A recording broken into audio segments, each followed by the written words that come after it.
प्रथम अध्याय सरल सह समीकरण उपक्रम इंट्रोडक्शन। गोटे अज्ञात राशि रे सरल सह समीकरण साधारण रूप होउची ax plus b equal to 0 अर्थात a इज डायनल इक्वल टू 0। एठारे a और b वास्तव संख्या और a को x रो सहग और b को ध्रुव राशि कहा जायछि। एठारे समीकरण समाधान माइनस बी बाई ए आमे जानिछे दुईटी अज्ञात राशि रे गोटे सरल समीकरण एक घातीर साधारण रूप a1x plus b1y plus c1 equal to 0 अर्थात गोटे समीकरण रे गोटे एक घाती समीकरण रे सर्वोच्च घात 1 एवं द्वि घात समीकरण रे सर्वोच्च घाती 2। आमे पढुछे सरल सह समीकरण जो समीकरण रे प्रथमे आमे जानिबे सरल समीकरण काहा को कहा जाय। दुईटी सरल समीकरण को सरल सह समीकरण कहा जाय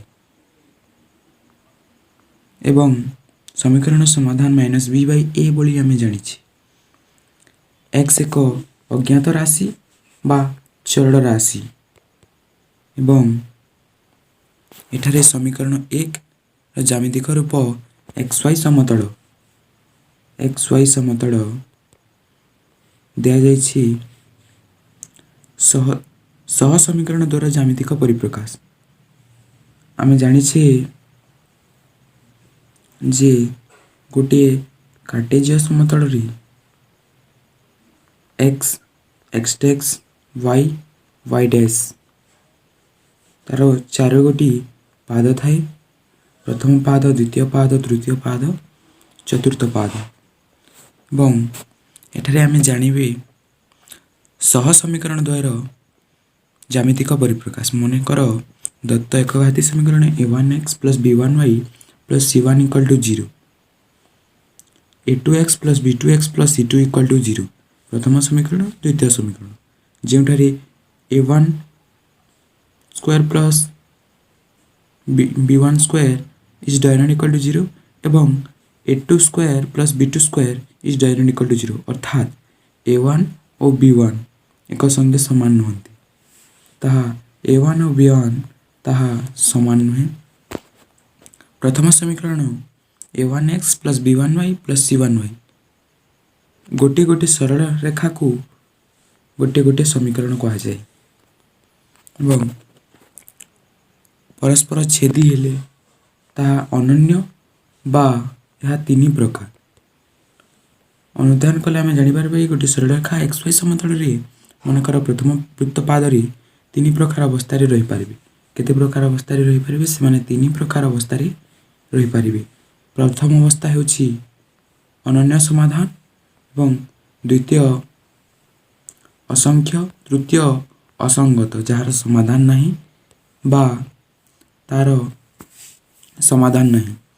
प्रथम समीकरण रे आमे जानि पारछे जे परस्पर को छेद करछि तेणु तार गोटे समाधान संभव एवं द्वितीय सरल रेखा रे परस्पर सह लागि रहिछि तेणु ता हेउछि असंख्य सम एवं आ गोटे अछि ताहा समांतर भाव रे रहिछि ता हेउछि समांतर तार असंगत समाधान। एठारे मन रखबे हबो जे x और y गोटे एक घाती समीकरण असंख्य समाधान संभव और प्रत्येक समाधान दत्त समीकरण द्वारा सूचित सरल रेखा ऊपर स्थित एक बिंदु को सूचाई अर्थात एक समीकरण 1 और 2 केवल गोटे समाधान रहिबो।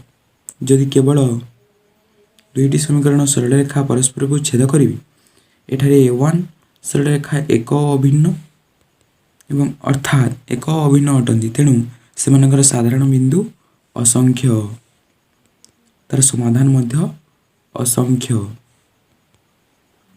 L1 और L2 द्वय परस्पर समांतर हेले परस्पर समांतर हेले ताहा छेद करिब नाही, तेणु तार समाधान मध्य नाही, ताहा असंगत।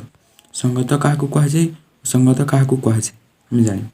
संगत आमे पूर्व श्रेणी पढ़िछि जे संगत कहिले आमे बुझे संगत हेउछि जो समीकरणर समाधान संभव ताकू संगत कुहाଯାଏ, जो समीकरण समाधान संभव नुहे ताकू असंगत कुहाଯାए।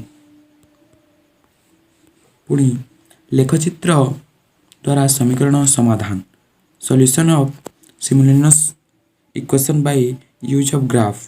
पूर्व श्रेणी गोटे सरल समीकरणर लेखचित्र किपरि अंकन करा जाए से विषय आलोचना करा जाइछि। नवम श्रेणी तुमे अवगत अछ। लेखचित्र साहाय्य दुईटी एकघाती सह समीकरण समाधान किपरि कराई से संपर्क रे आमर आलोचना निम्न रे उदाहरण माध्यम रे करिबा। प्रथम समीकरण हेउछि उदाहरण 1 रो प्रथम समीकरण x + 2y - 3 = 0, 2x - y - 1 = 0 हेले द्वितीय समीकरण। समीकरण द्वारा y को x रूप रे किंबा x को y रूप रे नै प्रकाश करा जिवो। प्रथमे x को y माध्यम रे करा जाय पारे किंबा y को x माध्यम रे करा जाय पारे। x + 2y - 3 = 0, y = half of 3 - x, 2x - y - 1 = 0 तले y को आडे रखि देले 2x - 1 2x y को आर पट को निगले 2x + 2x - 1 रहि जिवो এবং y ର मान समीकरण 1 रे x ର मान 3, 1 ପାଇଁ y ର अनुसंगिक मान निम्न टेबुल रे दिया जाइछि। एठारे x ର मान 1 निया गले x ର मान 1 निया गले y ର मान 1, y ର मान 0 निया गले x ର मान 3 एवं p1 और p2 बिंदु द्वयर स्थानांक यथाक्रमे 3 0 1 1 अटे।